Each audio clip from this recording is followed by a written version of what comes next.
자, 그래서 이제 초등 저학년 온라인 수업을 실제적으로 이제 상담을 하거나 만나보게 되면, 자, 사태에 대해서 한번 점검을 해보도록 할게요. 일단, 우리 아이가 이런지 한번 확인해 보세요. 자, 첫 번째, 스스로 컴퓨터나 핸드폰, 태블릿, 폰, 노트북 등등 장비를 알아서 제때 시간에 오전 중에 준비를 한다.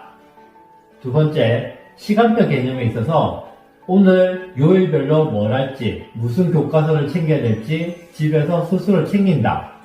세 번째, 숙제 및 과제가 제시가 되었을 때 이게 뭔지, 언제 해야 되고 어떻게 해야 될지를 그 순간에 파악하는 능력이 있다. 자, 이런 부분 한번 점검해 보셨나요? 아마 어머니들 막 술렁이실 겁니다. 우리 애는 뭐 알아서 다 하던데? 하는 분도 계실 거고, 이거 내가 다 하잖아. 하시는 분도 계실 거예요. 네, 가보면 맞습니다. 아이가 스스로 하는 친구도 있고요. 그래서 어머니께서 신경을 안 쓰세요. 그래서 아이가 때 되면 오전에 다 해놓고 12시나 1시에 이제 끝내놓고 이제 자기 할 걸 하는 친구도 있는 반면에 한 친구는 이제 어머니께서 다 이렇게 컴퓨터 켜주시고 준비하시고 이런 부분이에요. 자, 어떤 게 정답일까요? 네, 아시죠? 네. 자, 제가 드리고 싶은 부분은 아이 학습과도 마찬가지예요. 우리 아이들 자기주도 학습으로 잘 이렇게 하기를 바라시는 게 모든 부모님들의 마음일 겁니다. 하지만 처음부터 자기주도 학습이 쉽지 않아요. 왜 어른들도 직장 생활할 때 상사가 시킨 일을 하죠. 근데 그 외적인 부분에서 스스로 못하는 부분도 있어요. 왜냐? 내가 오너가 아니기 때문에 그냥 주어진 일만 해도 더 무리가 없는 거죠. 똑같은 부분이에요. 학생 입장에서도 스스로가 뭔가 내가 이 일을 했을 때 성취감이 있거나 아니면 뭔가 보상이 있거나 해야 될 동기부여가 필요한 부분인데 그게 없다면 할 이유가 없는 거죠. 숙제도 마찬가지예요.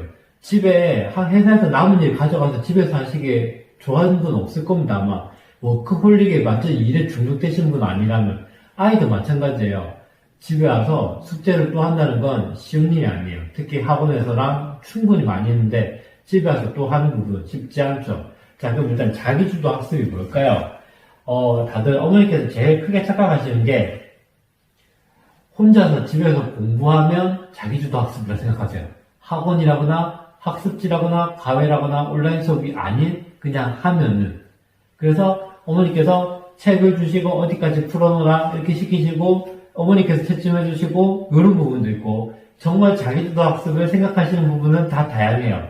근데 심지어 그분들은 뭐 교육 정보도 민감하세요. 온라인이라거나 이렇게 뭐 핸드폰 유튜브를 통해서 자기주도 학습이 뭔지 찾아보시고 이런 정보는 많이 접하시지만 실제로는 내 아이에게 어떻게 적용하실지 모르는 부분도 많죠. 네, 어떻게 해야 되는지 교수법이 구제이신 부분도 있고 내 아이를 대함에 있어서 아무래도 선생님과 다르게 조금 그런 티칭 기술 그 다음에 이제 뭐 감정적인 거에 대한 컨트롤 이런 부분이 부족하실 수가 있어요. 자, 그래서 그 부분 한번 보면은 일단 지금 제일 치우쳐서 말씀드릴 거는 코로나로 집에서 어머니, 아버님께서 아이랑 같이 있으면서 학습을 많이 봐주신 부분인데 조금 당부 겸 조심했으면 하는 부분을 조언 겸 팁으로 드리자면 첫 번째는 일단 아이를 기다리지 못하세요. 갑작스럽게 우리 아이가 공부하는 걸 지켜보신 분도 계실 거고요. 아니면 그 전부터 어머니, 아버님께서 공부를 봐주신 분도 계실 거예요. 근데 잘 안 되는 게 한 예입니다. 아이가 수학을 풀고 있어요. 근데 어머니, 아버지께서 옆에서 지켜보시고 계시죠, 이렇게. 근데 끼어듭니다. 문제 제대로 읽었어? 그거 하면 아는 것 같은데? 하면 아이가, 어떤 아이들은 자기 실력을 푸는 아이도 있지만 눈치 보면서 하는 아이들도 있어요. 특히 영어를 예를 들어 보면 영어에 대해서 단어 뜻 발음을 찾을 때 이거죠 하면서 살짝살짝 선생님 눈치를 봐요. 그때 선생님이 기대하거나 아닌데 이런 미묘한 표정을 읽어서 풀어내는 아이들이 있습니다. 자, 그러면 그 아이는 그 순간은 잘한 걸로 넘어가는데 나중에 돌이켜보면은 정작 알고 있지 않은 경우가 많아요. 자, 그런 것처럼 아이가 할 때 뭔가를 기다려 주셔야 되는데 중간에 끼어서 해결을 하게 되면 이 아이가 온전히 푼 게 아니에요.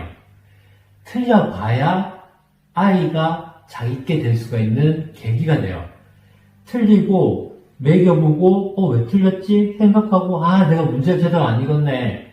그걸 찾아내는 것도 공부예요. 근데 모두는 아니죠. 부모님들께서 모르시다 보니까 그 틀리시는 걸 못 보시는 거예요. 내 아이 거 채점했을 때 다 동그라미가 있길 바라는 거죠. 근데 문제집은 한편으로 틀리라고 있는 거예요. 틀려봐야 내가 뭘 틀린지 부족한지 알죠. 그리고 풀이를 보고 내가 이런 거였구나. 정작 중요한 거 혼자 이렇게 할 때 다 맞았어요. 시험장 갔을 때 누구 도움이 없어요. 혼자 이렇게 있다가 틀리면 어떻게 할 겁니까? 제가 이 가르친 일 초창기일 때 잘 못했던 게 제가 다 가르쳐주고 하는 게 좋은 건 줄 알았어요. 그러다 보니까 아이가 의존적이게 되더라고요. 그래서 어느 순간 시험장만 가면 아이가 불안해하고 선생님이 옆에서 지켜보면 좋겠어요. 평소 실력보다 잘 발휘를 못하더라고요. 그러면서 제가 느꼈죠. 내가 도와주면 도와줄수록 이 아이가 잘할 수 있는 기회를 뺏는구나라고 생각했습니다. 그래서 그 순간부터는 방법을 바꿔나가기 시작했죠. 물론 쉽지 않았어요.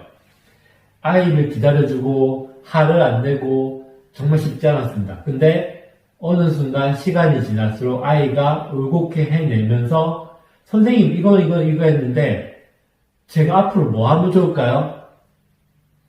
이런 방법적인 피드백을 요구하는 거예요.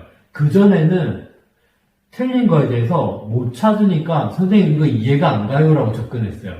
지금 제 아이들은 선생님 풀이 봤는데 이 부분까지는 알겠는데 이 부분은 잘 모르겠는데요? 저한테 카톡으로 물어봐요. 그러면 그 부분 앞에 어디 이론 찾아봐봐 하면은 선생님 이제 이해했어요. 자, 이게 친구가 이해하는 힘이 커졌던 부분이죠. 국어적인 능력도 있을 거고 스스로 해결하는 능력도 커졌을 거고 그 다음에 자기가 스케줄 관리가 되는 거죠. 그렇기 때문에 제가 숙제를 안 내줘도 선생님 저 책 다 끝났는데 다음에 무슨 책 가져다 주실까요? 이렇게 질문이 오는 거예요. 그게 아닌 친구들은 다 했는데 빤히 저를 쳐다보고 있어요. 특히 학원 다니거나 누군가에서 그냥 시킨 대로 공부하는 친구들. 그래서 학원이 나쁘다는 건 아닙니다. 그때그때 필요한 방법이 있다는 거. 그래서 그거를 적재적소에 파악해서 전환이 필요한데 어머니는 아버지는 보통 쉽진 않고요. 이런 건 아무래도 전문가의 이제 조언으로 틈틈이 상담을 받는 게 좋겠죠. 예. 그래서 그런 학습 매니저가 있다면 좋겠죠. 자, 그런 부분이었고요. 그 다음에 이제 책을 많이 읽히시려고 하는데 책을 그냥 많이 읽습니다. 저는 생각합니다. 책을 한 권을 정확하게 여러 번 많이 읽는 게 더 중요하다고 봅니다. 영화도 마찬가지죠. 오늘 요걸 봤어요.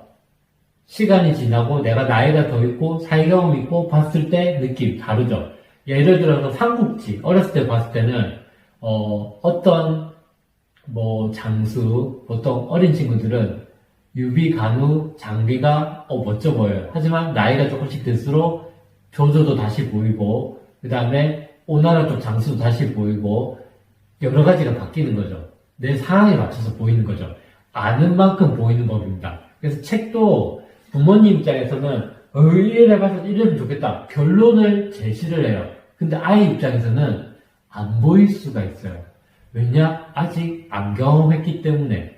그런데 그 부분을 아까도 마찬가지입니다. 기다리지 못하고 먼저 답을 알려주는 거는 이 아이가 성장할 수 있는 기회를 뺏는 것밖에 안 될 겁니다.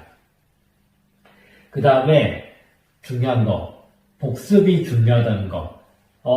대다수의 분들이 우리 아이는 지금 뭐 하고 있는데 몇 권 했는데 그런데 대표적인 게 우리 아이는 고등학교 1학년 수학 다 벌써 한 번 했어요. 한 번 한 거 가지고 절대 모릅니다. 한 번 본 거예요. 본 거. 3-4번은 봐야 됩니다. 예. 정말 많이 보고 복습하고 그 문제가 외워지다시피 돼야 출제자가 어떻게 낼지도 파악할 수 있고 왜 그 이론 개념이 도출됐는지도 파악할 수가 있는데 그렇게 되면서 암기가 되고 응용이 되고 근데 수박 겉핥기식으로 많이 보죠. 그 다음에는 꼭 제가 보면은 점수대별로 공부 방법이 있습니다. 영상을 추후에 다룰 겁니다. 틀리는 문제 계속 틀립니다. 그래서 오답노트의 중요성도 있지만 문제책을 우리 아이는 4권 풀었어요. 예를 들어 사회를 4권 풀었어요. 자, 그리고 시험을 칩니다. 80 몇 점이 나왔습니다. 어머니한테 제가 상담을 갑니다. 책 한번 다 가져와 보시겠어요? 싹 봅니다. 오답 확인을 안 한 경우에 비슷한 걸 다 틀렸어요. 시험지도 비교해 줍니다. 비슷한 걸 틀렸습니다. 문제는 많이 풀었을지언정 정작 그 점수대에서 해결해야 될 부분이 해소가 안 됐다는 거죠. 그냥 책만 많이 푼 거예요. 아까도 말씀드렸죠. 문제집은 틀리라고 있는 거예요. 틀려서 내가 뭐가 약한지를 정확하게 알아야 되는데 그냥 문제집만 많이 푼 겁니다. 그거는 어느 정도 도움은 있지만 점수대별로 공략하는 포인트에서는 핀트가 어긋날 수 있어요.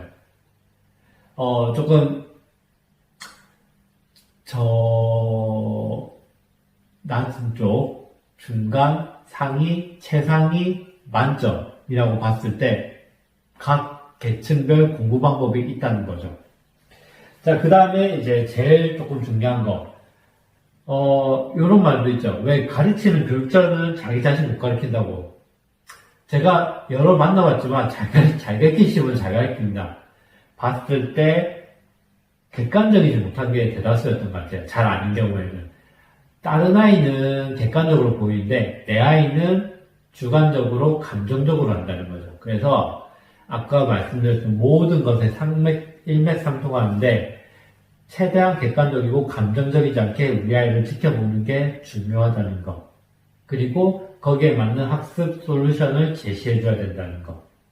그게 가장 중요할 것 같습니다. 네, 좀 두서없이 많이 말이 길었는데 또 상세하게 내용을 분할해서 다뤄보도록 하겠습니다. 감사합니다.